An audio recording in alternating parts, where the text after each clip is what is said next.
What's up, melanated family? So it's important when we look at the police forces, the police force today, the structure of the criminal justice system as we see it today, and we look at the scarred relationship that black, melanated brown people have with the police. And, all the police killings that we see, just the mistreatment by the hands of police officers, is important for all of us to get a good idea of how all of this started, get a good idea of how policing in the United States actually started. So let's get into that today, family. Now, as an instrument of oppression and control, modern police departments are deeply rooted in some of the most racist and repressive institutions in the United States. Right now, since the establishment of the first policing systems like the Night Watch, the Barbadian Slave Code, the Urban Slave Patrols, to the professional police forces and other law enforcement agencies, every one of these organizations had the task of surveilling and basically controlling the population while imposing and upholding law, mainly through the use of force and coercion to a degree. Now, the U.S. police forces that we see were modeled after the British metropolitan police structure, especially when policing poor people, brown people, people in certain neighborhoods. When you add in that faction, the police forces mainly resembled more of the 18th century Southern slave patrols that, a lot of black people had to deal with in the early 1800s. Now, essentially, every colony in the Western Hemisphere, be it French, Spanish, Portuguese, English, had difficulties when it came to controlling its slave population. They designed similar systems to manage that problem. Now, just to give a little history, as early as the 1530s, runaway indigenous and African slaves already presented a problem for Spanish invaders in the regions known as Mexico, Cuba, and Peru. Some of the first recognized precursors of the slave patrols that we would see in the 1800s deployed in the 1530s, where there was like a volunteer militia called Santa Hermandad, or the Holy Brotherhood, rather, which chased fugitives in Cuba. Now, the Hermandad had been established in Spain in the 15th century to repress crime in rural areas, then transferred to the Spanish colonies. Now, the Hermandad was later replaced by expert slave hunters known as the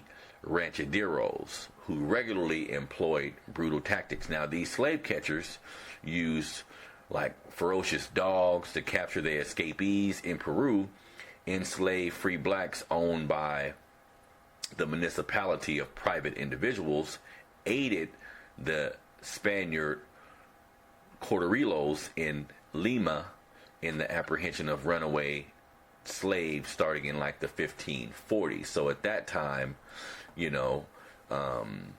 some of the enslaved Africans actually helped capture other slaves when necessary, right? So administrators of the Spanish and Portuguese Empire passed laws to handle slave-related situations, including the capture and punishment of renegades. Eventually, every Caribbean island and mainland settlements created their own rules and regulations and used a combination of former slaves, paid slave catchers, and the militia as apprehenders. All of them were like forms of patrol at the time.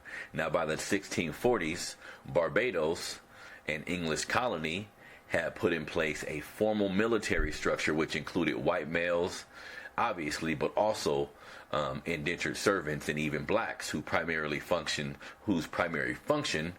was patrolling slaves and protecting the island of foreign attacks. So as we can see, in the early formations of this country, slaves were being used to catch other slaves, right? So even when we look at today, how black people have in our culture, we have such a strong snitching culture, or a strong culture of one black person telling on another black person. Just keep in mind, family, a lot of these things started a really, really long time ago. Now, as far as slave patrols are concerned, slave patrols emerged from a combination of the night watch used in the northern colonies and the Barbadian slave code initially employed by Barbadian settlers in South Carolina, in the early 1700s. Now, as southern colonies developed an agricultural economic system, slave trade became indispensable to keep the economy running. Now, African slaves soon outnumbered whites in some colonies, and the fear of insurrection and riot led to the establishment of organized groups of vigilantes to keep them under control. Now, at that time, all white men between the ages of 6 to 60 were required to enlist and conduct armed patrols every night, which consist of searching slaves' residences, breaking up slave gatherings, and protecting communities by patrolling the roads. Rather than punishing, the primary purpose of this racially focused law enforcement was to prevent mischief before it happened.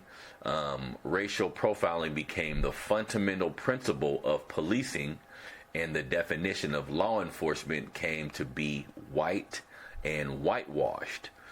Patrolmen detaining, arresting, and pretty much beating up people of color became like a normal way of policing, became the way that most people of color or slaves at that time, that was how they were kept in line by the police force. Now, in an effort to establish like a consistent surveillance and identification system, the slave pass, one of the earliest forms of ID, was created to prevent indentured Irish servants from fleeing their master's property, and to identify Native Americans entering white colonies to trade, and, to limit the mobility of black slaves.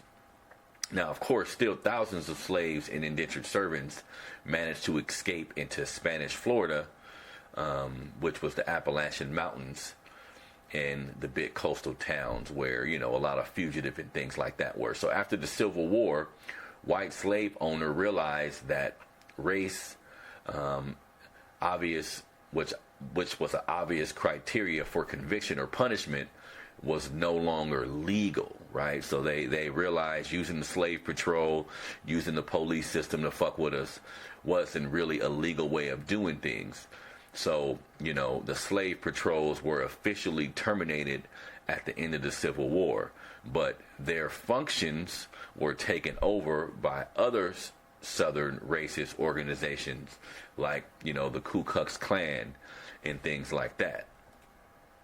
Now, when it comes to the modern police force that we see today, that was established in the 1800s. Now, the exact date that marks the beginning of the modern police forcing in the United States is difficult, since the evolution of the older system, like the constables, the night watch, and the slave patrols, into the new police was like a slow process. However, we can take like the mid-1800s as the years in which the present system of law enforcement dependent upon like a permanent agency with full-time officers and all that shit.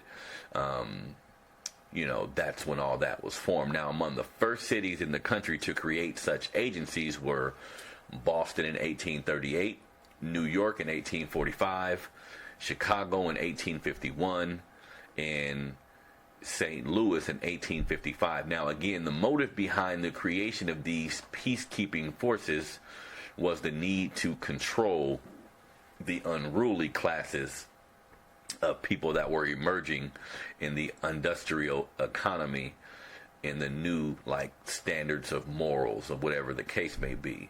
So, family, it's important to note that even though we look at a lot of these things today and we're unhappy with how we're treated by police or by law enforcement, it's important, family, to get a frame of reference of how all of this started.